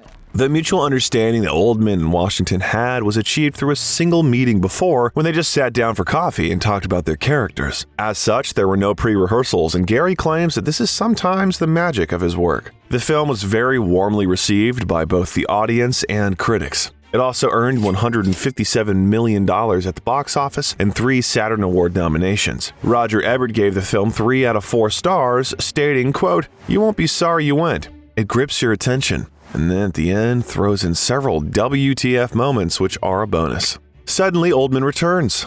It's not that he's completely gone, as we remember from the actor's participation in franchises, but as writer John Le Carré said in The Guardian, quote, "This is not the dangerous, unpredictable Oldman, the South Londoner whose work in the 1980s marked him out as one of our truly great actors, and who, in the 1990s, became Hollywood's go-to psycho. His roles have become more measured and thoughtful." In 2011, Gary suddenly appeared in 6 projects at once. In addition to the acclaimed Harry Potter and the Deathly Hallows, as well as Shin's voice acting in Kung Fu Panda 2, he finally appears in the title role. Film director Thomas Alfredson decided to film the novel of the same name by Jean Le Carré called Tinker, Tailor, Soldier, Spy, and offered the actor the leading part, the role of spy, George Smiley, who's trying to figure out and expose a Soviet spy at the top of MI6. The action of the film takes place just at the height of the Cold War, as you probably guessed. Alfredson chose Gary Oldman for the role of George Smiley for a reason, saying that the actor has a great face and modest energy and intelligence, which is just what is needed. He was literally obsessed that Oldman should play this role. When we met, I said, "What is it? What do you see?" And he said, "Your face. It looks like you've lived a bit. You've been through some stuff." I said, "Yes. Oh, yes." The actor will remember. Many famous actors auditioned for different roles in the film, but a few days after the start of filming, Gary Oldman was the only one who was officially approved. However, the actor himself did not immediately agree to the role. That's because Alfredson's film adaptation was not the first. Back in 1979, a miniseries was filmed with Alec Guinness as Smiley, who's considered one of the best actors of his generation. "I didn't say yes immediately," Oldman says of the inevitable comparisons, "because I thought, how could one sort of slay that dragon? But in the end, I sort of played a trick in my head. I thought, well, there's more than one Romeo, there's more than one Hamlet, there's more than one King Lear." So it was like a reinterpretation of a classical part. Later, Oldman was joined on set by Tom Hardy, John Hurt, Toby Jones, Benedict Cumberbatch, and others. In order to prepare for the role, Oldman ate a lot. In his opinion, an important criterion for his character was a small belly, like an elderly person has. Molasses and custard became his assistants in this. It was necessary to show the other side of secret agents, which is radically different from the classic Bond. So, according to the novel, his character is one of London's meek who did not inherit the earth. I wanted a little bit of that paunch of someone who had slowed down in life, likes his steak and kidney pie and a nice bottle of wine. Gary later said, "So in the prep, it was chips and hamburgers, ice cream puddings, I used to call it, eating for George. But I had to tinker with another element of the image. To select George Smiley glasses, Oldman visited the old Focal store in Pasadena. He tried on about 100 frames before he found the right one. Glasses are funny things. For Smiley, they're iconic. It's like Bond's Aston Martin or vodka martini. It was a pleasure for Gary to play someone restrained and very studied, unlike all the violent characters in the past. I'm surprised Carla didn't have him shot. Or do you think he held back? Out of delicacy towards you? Oldman reinterpreted the main character in his own way and gave him his inherent sharpness, notes of physical danger and personal charm. Unlike the novel, the actor brought a vein of energy and even anger into the character of his hero, into George's quiet Philistine life, whose goal is not to attract attention. While reading the novel, Gary saw something in it that does not lie on the surface. "I discovered that there's a little bit of a sadist, a meaner side to George," Oldman says. "It's what I call the tickle. I'm just going to tickle them a bit, get them on the back foot. You know, with passive-aggressive people, you never quite know if they're insulting you. It causes a sort of chemical reaction in your body. There's a shift in the temperature, but you can't quite work out what it is, what he does. And that's why he's the master interrogator. The director was delighted to work with Oldman, positively assessing his ability to subtly feel the camera. You can clearly see that this man has done so much work to dare to do this little. You can't be 22 and do George Smiley, he said later. But in any case, for the actor, this role was a return to real work. In the work of the main character, you have the whole canvas, he says. The picture also received critical acclaim and high ratings. David Gritton of the Daily Telegraph declared the film a triumph and gave it a 5-star rating, as did his colleague Suk Descendu. Stateside, Peter Travers of Rolling Stone wrote, quote, "As Alfredson directs the expert script by Peter Strahan and Bridget O'Connor, the film emerges as a tale of loneliness and desperation among men who can never disclose their secret hearts even to themselves. It's easily one of the year's best films." But the horror film Red Riding Hood by Catherine Hardwicke was very criticized. For some mysterious reason, Oldman took part in it, playing the werewolf hunter Father Solomon. Perhaps it was a kind of experiment in his career. After all, there will be more than one such controversial projects in the future. So in 2012, the thriller Guns, Girls, and Gambling was released, followed by the thriller Paranoia, which failed at the box office. However, Robert Luketic's project was a disappointment not only for Oldman, but also for Harrison Ford, whose career was slowly going into decline, as well as the disgraced Amber Heard. The series of unsuccessful projects included the mystery thriller Child 44 by Swedish director Daniel Espinosa, which tells about the atrocities of a maniac nicknamed Chikatilo, and the military drama Man Down by Dido Montiel, starring Shia LaBeouf, dedicated to the post-traumatic syndrome of soldiers, and Ariel Roman's thriller Criminal, which received negative reviews from film critics. Peter Chelsam's drama The Space Between Us, where Oldman had a minor role, also turned out to be a failure, but if you think now that only unsuccessful projects have begun to appear in the actor's career, we will please you. John Hillcoat's thriller Lawless, which was released in 2012, was well received. The main roles in the film went to Shia LaBeouf, Tom Hardy, Jason Clarke, and Jessica Chastain. Oldman also played a minor role, gangster Floyd Banner. Hey, what about the good guy? The story about the exploits of the Bondurant brothers, local bootleggers who are forced to fend off the aggressive goals of the corrupt authorities, was ambiguously appreciated by critics and viewers. The film paid off at the box office and earned $55 million. On aggregator sites, the film earned a rating of 6 out of 10. The site's critical consensus reads, quote, "Grim, bloody, and utterly flawed. Lawless doesn't quite achieve the epic status it strains for, but it's too beautifully filmed and powerfully acted to dismiss." Jose Padilla's superhero film RoboCop, a remake of Paul Verhoeven's 1987 film of the same name, performed even better. Here, Gary appeared in the role of Dr. Dennett Norton, a scientist capable of uniting man and machine. Although for the actor himself, the role was very unusual and difficult. This guy is very smart, pioneering technology for amputees and veterans, whereas I'm from the analog generation. I have an iPhone, but if anything goes wrong with it, I give it to my kids. They can figure something out in seconds that I would take weeks to understand. And if I figure it out sooner, it's usually just by accident. He says, the events tell about the near future. In it, the world is gripped by lawlessness and chaos, and in order to somehow manage this and not lose all the police, special police robots are being created. Interestingly, this is not just a robot, but a robot with the brain of a deceased person with his desires, torments, and expectations. Such a robot was the deceased cop Alex Murphy, played by Joel Kinnaman, and the whole plot is built around his work and searches. In addition to Oldman and Kinnaman, Samuel L. Jackson, Michael Keaton, Abby Cornish, and others appeared in the film. Oldman is sure that the concept of the film in our time is not so far from reality. If the story seemed incredible when the movie was released in '87, now we're closer to what is told in the plot than ever. It's not even really a remake or a reboot.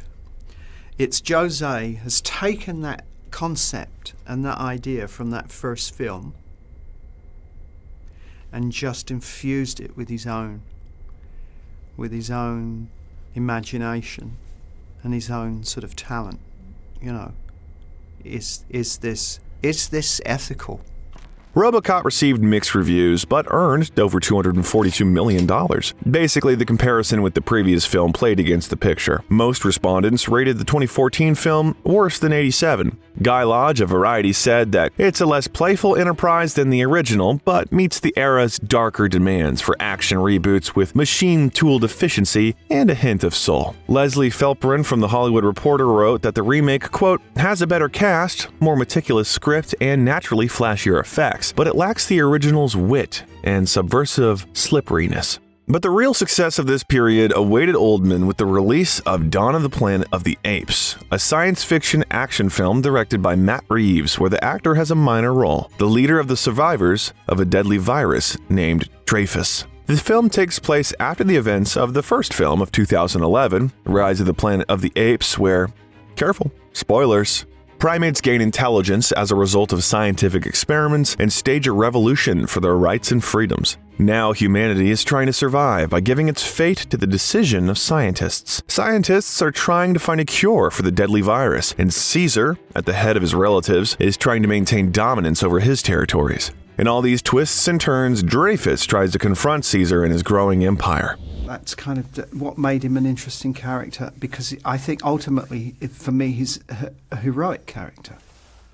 And I mean, he makes the sort of ultimate kind of sacrifice. The essence of the plot is whether two colonies can coexist, humans and monkeys, and whether they'll be able to find a common language. That's the whole drama, Gary says about his work, and Reeves explains. For me, the idea was that it's really a story of two families. There's a human family and there's an ape family. The colony is the human family. The difference is that the apes are on the ascendancy. We start in this ape world and we're following their development, but the humans in the colony just have the most massive tragedy happen to them. They're a family that's trying to heal itself. The struggle is what these two families are going to do to avoid killing each other.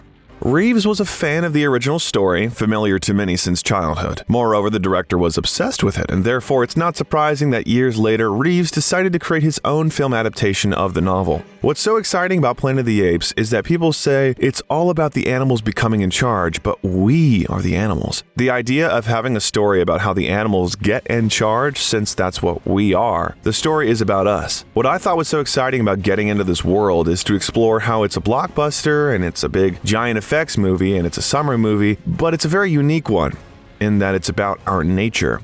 To explore that from both sides and to extend the story the way they did in Rise is such an exciting thing for me. That's really why I wanted to do it, the director says about his work. Oldman was also intrigued to take part in a similar project.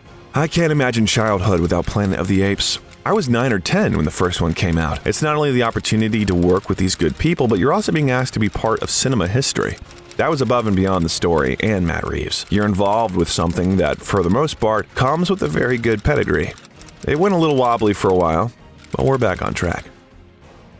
The film grossed over $481 million at the box office. In addition, it earned a pretty good rating. The average rating on aggregator sites is 7 out of 10. Even Roger Ebert praised the film, giving it 3 out of 4 points. Oldman's career during this time unfolded in waves. And even with the temporary disappearance and some less successful work, he was named by the Washington Post and The Independent as one of the greatest actors of his generation. In 2007, the artist entered the top 100 sexiest stars in the history of cinema, according to Empire magazine. And in 2011, Gary received the Empire Icon Award from the publication. In addition, the actor has long been considered one of the highest paid actors in Hollywood. But the most interesting thing was yet to come. Soon, Gary was waiting for not only a major lead role, but also the desired statuette. Gary Oldman is not an exemplary family man. His love story of life is full of different, ambiguous situations. Back in his youth, the actor met the British actress Leslie Manville and married her in 1987. At that time, the actor was 28, Leslie was 30, and they were united by a great love for the theater. Gary was steadily climbing the career ladder. Leslie was already an accomplished theater actress. Her career was on the rise. Despite the fact that their son Alfie was born, family life did not work out.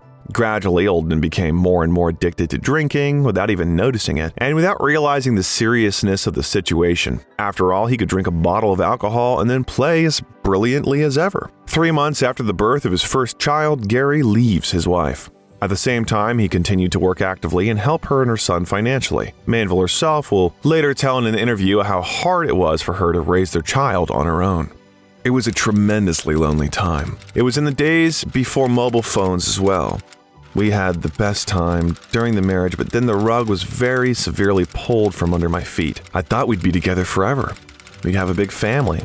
But maybe if that had happened, maybe I wouldn't have the career I've got now. After their separation, Gary saw little of his son, as he lived and worked in America. According to his ex-wife, the actor still tried to visit the child all the time, as soon as his schedule allowed. Because my son has never known anything else, our situation is the norm, she explained. Since the actress raised her son herself, she had to compromise with her plans. Quote, I compromised my private life, my social life, hugely when I had a young child. She explained, I used to finish the job and not go out for a drink and just get home. But the woman wasn't angry with Gary. They've been in a relationship for a long time, believing that divorce is not a reason to hate each other. Leslie and Gary shared a good relationship and worked together to provide everything they could for their child. He's got a new wife and we all get on. Gary and I are friends. She later said, he's the same. We're the same. We still make each other laugh, she said in another interview. Officially, neither she nor Oldman announced the reason for the breakup, but in reality, as it often happens, another woman got in the way of the couple. The reason for the breakup, as they say, was Uma Thurman, whom the actor met during the filming of Henry and June. At that time, Uma was just climbing the career ladder. Young, bright, with a burning look, Gary tried to put all his charm into the 5-minute acquaintance, but Uma had already fallen in love with the actor from the very first minutes. The actors soon got married, but broke up 2 years later. The paradise that maybe both wanted to believe in quickly turned into hell. Uma tried to save her husband. She dragged him out of police stations, cooked diet meals, and tried to influence him to quit the addiction. He loved illegal substances, carousing, and partying, and Thurman was very far from that. In addition, they had a 12-year-old age difference. They write that it was Oldman who filed for divorce, not Thurman. He wasn't up to the ideal, and he couldn't live up to her expectations. Or maybe he didn't want to. The actress was going through a difficult divorce and even went to the Dalai Lama. Oldman eventually received American citizenship. In a 1996 interview, she would talk about her marriage to Gary. We met when I was 18. He was 12 years older. It was a crazy love affair that ended as it needed to. He was my first love. I had no prior experience, she said. The actress considered this marriage a mistake. Gary apparently shared this opinion, as he later told Playboy that relationships are hard and that one of his several marriages was for 10 minutes. He also said that, I don't think it meant very much to either of us. In an interview, the actor admitted that his addiction and active work schedule are the cause of failures in love. Sometimes acting gets in the way of living life, he told Entertainment Weekly following his divorces from both Manville and Thurman. It's very consuming. In addition, Gary admitted that acting makes him anxious and neurotic, and living with it is unbearable. Without sobriety, you can't have you. Without you, you can't have the other stuff. Oldman told the LA Times in 1995, as if confirming the idea that the relationship with both women ended because of his addiction. Further attempts to build a relationship only confirmed his words. This was followed by years of civil marriage with Isabella Rossellini, whom Gary met during the filming of The Immortal Beloved. The couple adopted a boy named Robert, but separated 2 years later. Rossellini was 6 years older than the actor and supported the actor's struggle with addiction. It was under her influence that the actor went to a rehabilitation center for the first time, but after checking out, he returned to his former lifestyle. When his wife tried to influence him again, he countered, I breathe easier when I'm drunk. I play better when I've had a drink, and I can cry before the camera non-stop for 5 takes in a row. Whiskey feels like it's already in my veins, Isabella. Maybe this is fate, and I don't need to be treated. The actor left Isabella for another woman, professional photographer Danya Fiorentino. Oldman met Danya during treatment for alcoholism. They met at an Alcoholics Anonymous meeting. She understood him because she had gone through the same stages herself. In 1997, a luxurious wedding took place, and soon the family was joined by 2 boys, Gulliver and Charlie. But this marriage was not destined to last long either. After 4 years, the actors broke up. Danya stated that the actor was addicted to alcohol and illegal substances, which influenced their divorce. He spent huge sums on alcohol, prostitutes, and illegal substances. Over the weekend, he could spend more than $18,000 at the hotel. We were always quarreling. He told me that I married him because he was rich and famous. He had moments of aggression when he couldn't control himself, Danya recalled. Moreover, the woman claimed that her husband had raised his hand to her and that she had endured humiliation throughout their 4 years together. I'm not arguing, he's a wonderful actor, but was he a wonderful person? No. Our marriage was a giant car crash. I was broken. If everything was not so bad after the birth of the first child, including due to the fact that Gary's mother came to help young parents, then with the birth of the youngest, everything went downhill. During her second pregnancy, Doña was diagnosed with rheumatoid arthritis and suffered from pain. The woman claims that her husband not only did not support her, but also reproached her. I felt terrible pain, I had a small child, and Gary just screamed that other women were fine with all this, Fiorentino added. The cup of patience was overwhelmed by the situation in which Gary allegedly beat his wife with a telephone receiver while she was holding the youngest child in her arms. All of this led to Fiorentino's prolonged depression, and she began to seek solace in alcohol. During the divorce, Gary also did not stay away from the scandal, claiming that Fiorentino herself was not averse to indulging in stuff. The investigation did not confirm the facts of domestic violence, and after the divorce, the artist received sole legal and physical custody of his sons. The rights of the ex-wife were limited. Her communication with her sons was determined by the results of tests for prohibited substances and alcohol. In 2003, Doña again claimed in court that Oldman had given their children illegal substances and subjected them to physical violence, which led to her being practically prohibited from having any contact with the children. According to the actor himself, during this period he went out on a righteous path and tried to lead a sober lifestyle. It's unknown which of them is right. But what can be said for sure, Gary Oldman was influenced by his children. He considers them the best acquisition and speaks very warmly about the boys in all interviews. As mentioned above, the actor had to make a serious choice between a career and children, and he preferred his sons. Oldman was helped to stay financially afloat and devote a lot of time to the boys by blockbusters where he could star for only a few weeks, receive a good fee, and return home. Sons were another factor that pushed Gary to change his acting role. Oldman has been a single father for 7 years, and his life was no different from the parents of the whole world. He got up at 5 in the morning, cooked breakfast, took the children to school, and sat down to work. It seems that there was no woman who could enter into their usual and established way of life, but soon another chance appeared. This chance was the British jazz singer Alexandra Edinburgh. They got married in 2008, despite a 19-year age difference. According to the actor himself, the singer easily entered their lives, and the boys fell in love with her. They listened to jazz together, had film screenings, and went to baseball games. And in 2015, Alexandra filed for divorce, citing the same pernicious problems of the actor.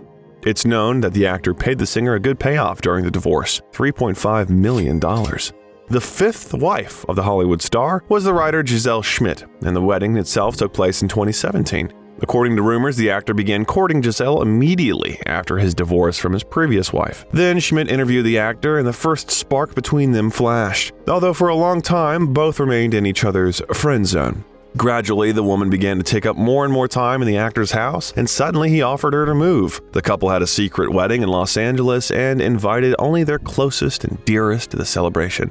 At the moment, Gary continues his relationship with Giselle. Nothing's known about their marriage, but the actor is no longer rowdy, does not drink, and does not arrange public scandals. In those interviews in which the actor mentions his wife, he speaks warmly about her. Giselle supports her husband, and it was she who persuaded him to make a decision that became fateful for him, and she even agreed to go to bed with one man for this and wake up with another. Moreover, this was a man whom only the lazy had not heard of. In 2017, the actor had 2 successful projects. He returned to the not-too-attractive and psychologically healthy role of the South Slavic dictator Vladislav Dokovic in the comedy thriller The Hitman's Bodyguard. However, the role was small, albeit colorful. I could have you executed for treason, but another would simply stand a little bit higher on your corpse. There must be some other lesson I could teach you. But what is much more interesting is that he became the British Prime Minister in Joe Wright's biographical drama Darkest Hour, and not just the Prime Minister, but Winston Churchill himself, in a picture dedicated to his rise to power and political activity in the first weeks of World War II. We're faced with Churchill, who needs to make a difficult choice, a choice on which not only his career depended, but also the existence of the whole country. Gary Oldman also had this choice because playing such a famous historical figure is still a risk. It was necessary to convey not only the facial expressions and movements, but also the voice, manners, and even the expression of the Prime Minister's eyes in full plausibility. It's not surprising that the actor initially refused such a role. I don't have any resemblance to Winston Churchill. When they first came to me, that was my reaction. I just thought, Winston Churchill? Don't be ridiculous. He'll remember. Gary didn't find it interesting. Perhaps he was afraid to take on so much responsibility. You're asked to play this icon and arguably the greatest Brit that ever lived, and I look nothing like him, so it was a very quick, no thank you, but no thanks, he says. But then he began to seriously consider the offer. It probably also affected the fact that the figure and legacy of Winston Churchill had a great influence on the children of his childhood. There was always a book of his famous quotes on his bookshelf in London. The politician has always fascinated and aroused the curiosity of the future actor, and his shadow was something impenetrable in post-war Britain. Of course, it was a big responsibility, but also a great honor. It is a glorious part, a dream of a role, but it wasn't an immediate yes. I just wondered how I would meet the physical challenge of it. And then he thought, what's the worst thing that can happen to him? Even if he's terrible in this role, he'll get over it and be able to keep working. Therefore, Gary took his small dictaphone, went to the landing, and decided to try to record one of the most famous speeches of the Prime Minister for the first time.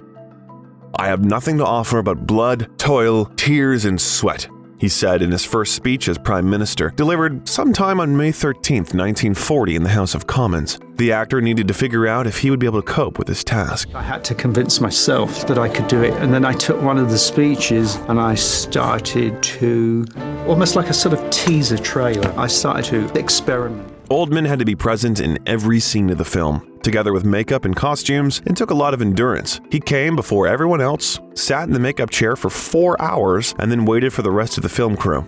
Gary asked Japanese sculptor and makeup artist Kazuhiro Tsuji to help him create a cast of his hero's head. Tsuji also helped develop the visual images of the film. It was his participation that was an important condition for Oldman to work on the project. The task was not an easy one. Gary didn't look at all physically like the Prime Minister, right down to the location of the eyes on his face. For almost a year, the actor's been working on immersing himself in his character. The effort was not in vain. After the release of the film, most film critics will say that the actor in the image of Churchill is unrecognizable to the point of impossibility, and impossibly beautiful. It was decided to create a hybrid image of Winston and Gary. An entire team was connected to this, and about 60 to 80 pounds of makeup for Churchill's prosthetic face was created daily. Tsuji will tell later in an interview.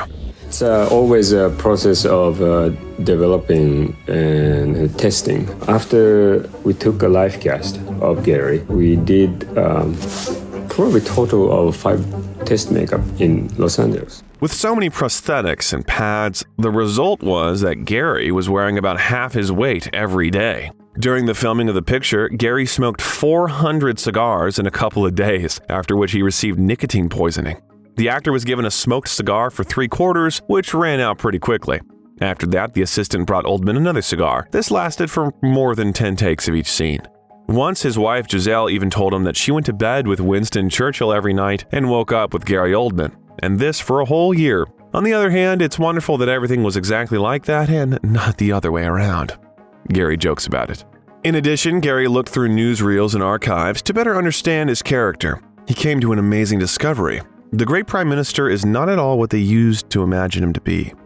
You know, we think of this sort of rather depressed, grumpy man with a cigar, and from the footage and from what I was reading, I discovered someone who was just really alive and dynamic. That's what I hope to really bring to it, and give him a bit of twinkle in the eye, he says. The energy and the dynamism of the character, of the man. You can see this giant brain whirling at 500 miles an hour, and he had a sort of rather athletic tread, and he was marching ahead of everyone. He had a sense of theatre. I think he was a great self-promoter. After the release, the movie received huge publicity. There were no complaints, especially since the director allowed himself some freedom in interpreting historical events. This was the scene in the subway where the main character received unexpected support from ordinary passers-by. But still, Oldman's game has been called one of the best of his career. So, Peter Bradshaw in The Guardian writes, and yet there's no doubt about it, Gary Oldman is terrific as Churchill, conveying the babyishness of his oddly unlined face in repose, the slyness and manipulative good humor, and a weird deadness when he's overtaken with depression. Others echoed him. But of course, the main proof of such a successful role was the desired statuette. And even if the actor thinks this is all nonsense, the award in the Best Actor category was unexpected and very pleasant for him. "I feel very humbled and surprised to have been asked to this stage," he said. During his speech on stage, he addressed his mother. "I would like to thank my mother, who is older than the Oscar. She is 99 years young, next birthday. She is watching the ceremony from the comfort of her sofa. I say to my mother, thank you for your love and support. Put the kettle on. I'm bringing Oscar home."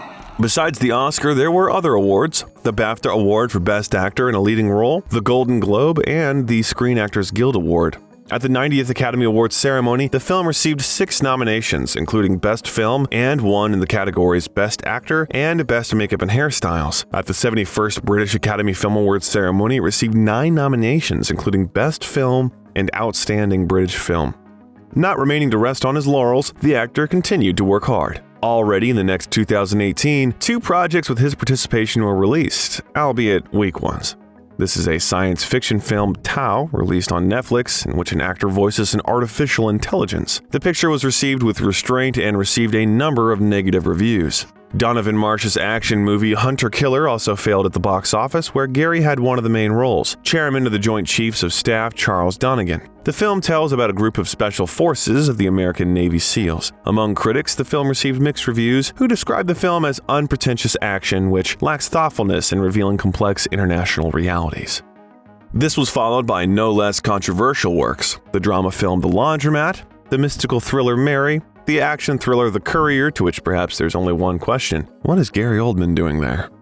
The next collaboration between Oldman and Joe Wright, The Woman in the Window, did not repeat the success of the previous one even close. Perhaps the audience was not hooked by the drama about a woman with agoraphobia in front of whose eyes a murder is being committed. Perhaps the reason for the failure was COVID-19 and the postponed release of the movie. But the test screenings failed and the film was released on Netflix. There he remained almost unnoticed. The good cast didn't save the thriller Crisis, directed by Nicholas Jarecki, according to his own script. And yet, Oldman wouldn't be Oldman if he didn't have an ace in the hole. In 2020, the world saw the biographical film Mank by David Fincher, which told about the scandalous screenwriter and film critic Herman J. Mankiewicz and his work on the script of the cult film Citizen Kane during the golden age of Hollywood. The actor was passionate about the idea. Really. And one of the most delicious screenplays I have read. Mank tried to show the underside of the Hollywood elite's life, and he himself suffered from alcohol addiction. The culmination of his personal story and experience with local businessmen is the script, the story of his stay and work at the Dream Factory. A story that became his most important and iconic work, but for which he had to fight with his own friends. The main role went to Oldman. Knowing him, it's not surprising that the actor managed to portray such a controversial personality. To study his character, he used both archival materials and the biography of the screenwriter, which is called Mank. But initially, the actor knew almost nothing about his character. You could put on a postage stamp, "I knew he was." And the more I found out about the man and the more I read on what he had achieved and what he had done, it was quite amazing. The journey of discovery. The actor recalled, to some extent his character resonated with Gary as they shared similar struggles. He was a very complex individual. I mean, he was a functioning alcoholic, and that of course comes with its own baggage. An egomaniac with low self-esteem, all of that. The grandiosity of alcoholism. But that comes also with a lot of shame, a lot of, as you say, a lot of self-loathing. Gary enjoyed working with Fincher. He was attracted to the fact that David came to him not as a fan who wants to shoot at least something with a famous actor, but as a professional who wants to shoot something special. It was interesting to work in black and white, which, as Gary said, it's an honorarium, in a way, to old Hollywood.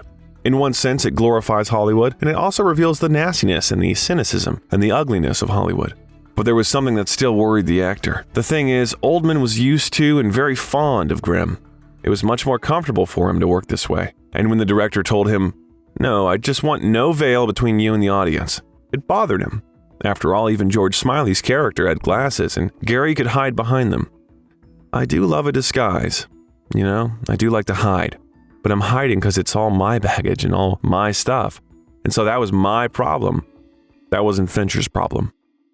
He said later, But when they started working together, the actor found a revelation for himself. Such an experience was very liberating. It didn't bother David at all that Gary didn't look like Malkovich, and it wasn't necessary. The most important thing was to convey the whole palette of experiences and worldview of the main character. Despite the fact that Mank was released in a limited edition and was later released on Netflix, it gained fame and critical acclaim. At the 93rd Academy Awards ceremony, Mank earned 10 nominations, including Best Film, Best Actor for Oldman, and Best Supporting Actress. It also received 6 major nominations at the 78th Golden Globe Awards ceremony, including in the Best Drama Film category. One of Gary's few TV series projects, Slow Horses, worked no worse. There, the actor again plays the role of a spy named Jackson Lamb. However, his image differs from the classical ideas about the super agent. Lamb is the head of the Slough House department at MI6, where decommissioned agents are sent. Prone to addictions, he elevated slovenliness to the rank of art, but he still has the same sharp mind and no less sharp tongue, as well as the abilities of an experienced, intelligent officer. Bringing you up to speed is like trying to explain Norway to a dog. It'll be right-wing nationalists. That's who's got him. Oldman admitted that he was looking for a similar project himself and came to his longtime friend and producer Douglas Urbanski with a request to find him a role in which he would not have to make up much. In addition, the actor was interested in a more extensive option than a 2-hour film, and in general, it's great if the role is in the topic of espionage. After a while, they were on a plane together and Urbanski told him, quote, "I'm reading a character who's about to become your new best friend." And so it turned out, in fact. After all, Oldman was able to have fun in his new role to the fullest. While the plot cannot be called superficial, the role became delightful, funny, and touching, and eventually earned him an Emmy nomination and the Outstanding Lead Actor in a Drama Series category. The friends complied with the request for the sake of his role. Gary wears the same clothes, does not comb his hair or cut his nails, and hardly showers often. And Oldman liked it. This was the first such long-term role for the artist. He's got no filter. He doesn't care about being judged, and there's really nothing to lose. There's something very freeing and liberating about playing someone who really doesn't give a fuck. The director tried to skillfully combine black comedy, drama, and action. Since the script of the show was based on the books by Mick Herron, the actor often turned to the writer for an interpretation or explanation of some points. But the truth is that a lot of things in the novels are not disclosed, and therefore Herron gave the actor carte blanche to give his character his own charm and come up with something that's not in the source material.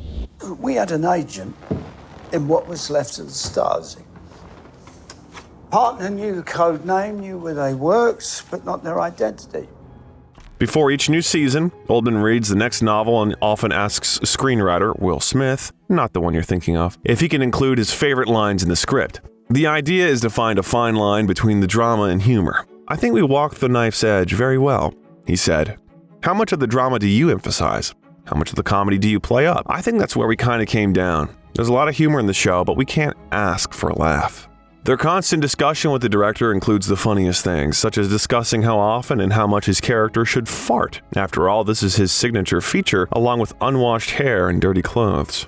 "I'm a fart consultant." It sounds ridiculous, but we do have emails going back and forth where we talk about the frequency and robustness. You know, this one is on a leather chair, so it should be more robust. We have these ridiculous conversations about the frequency. Have you watched the series? Write your opinion in the comments. The spy thriller is currently renewed for Season 4. The story about imperfect special agents is liked by the audience. So, on aggregator sites, Slough House received an average score of 7 out of 10, and the consensus reads, quote, "Slow Horses refreshes the espionage genre by letting its band of snoops be bumbling, with Gary Oldman giving a masterclass in frumpy authority." In addition, the show received a lot of nominations, including the British Academy Television Awards, Hollywood Critics Association TV Awards, British Society of Cinematographers Awards, and others. Slow Horses is a word-of-mouth hit. The Guardian journalist Jack Seal wrote about him. It wasn't scary at all, actually. He enjoyed every second of it. I could see it on his face. Oldman probably took up the project for love, saying in an interview that he was happy to play Lamb and would do it as long as necessary. At the same time, the actor said for the first time that he was considering retiring after the end of the show. Will he be able to? Time will show. At the moment, in addition to Lamb's image, he's working on others. So in 2023, he took part in the filming of the epic biographical thriller Oppenheimer in a cameo role. President Harry Truman, we're sure that you know how much noise that picture made, earning $976 million at the box office. One of the last well-known projects is the participation in the film by Italian director Paolo Sorrentino, Parthenope. The movie is intimate and more of a personal work from the director. reflecting his homeland. The actor admires the Charged directors, recalling with delight how Sorrentino sought inspiration during the filming of the film. It is known that the film is due to be released in 2025, but it's already earned a standing ovation at the Cannes Film Festival. However, on aggregator sites, viewers were not so unambiguous, leaving mixed reviews and calling the film superficial. Well, we'll see. Strangely enough, it is included in the list of those works that Gary notes as the most fascinating in the creation process. Quote, "You know the end result, but for me, the process of doing it is what I remember," he said. I'm in some very good movies that have been made by pigs. And I don't, and I, you know, and I had no, you go, yeah, it's great, but oh my God, I wouldn't go through that again. Yeah. And now I'm more concerned with, I want to come in and work with some really good, I want to work with some nice people too. But Gary can show his talents not only in acting. Well, it's on the horizon, he says, of the end of his career. I mean, I do like what I do, but I'm creative in other things, like photography. He likes now that work gives him the opportunity to relax more and devote time to what inspires. One of these hobbies is the ukulele, on which the actor tries to play the blues. Playing only what you like and when you like it is a privilege earned over the years and experience. Even now, the actor admits there was a period of time when it was necessary to accept the job in order to provide basic needs. What has happened is there were periods when I wish the material had been better. You know, it's a job and you have to put kids through school and put food on the table and pay the mortgage. And there were times when the work I was doing was really removed from what I wanted to do. I just started to resent it and thought, I'll just pack it in. I'm done with it, he says. But it remains a mystery which projects the actor is talking about. What is clear is that he continues to develop and look for himself. It's very selfish being an artist or an actor. You've got this vision and you sacrifice a lot of things. So now there are photographs I'd like to take, and there are books I've never read and films I want to see, and all sorts of things I might want to do. It's not stopping being creative, it's just slowing everything else down. We think Gary Oldman will have something else to surprise us with, whether it's a new novel, an eccentric role, or a musical extraction of sounds from the body. Don't forget to subscribe to the channel if you haven't done so yet. And click on the bell, be aware of the newest videos and freshest stories. While the actor conquers the world of cinema, we continue to write for you. It was Biographer. See you soon. Bye-bye.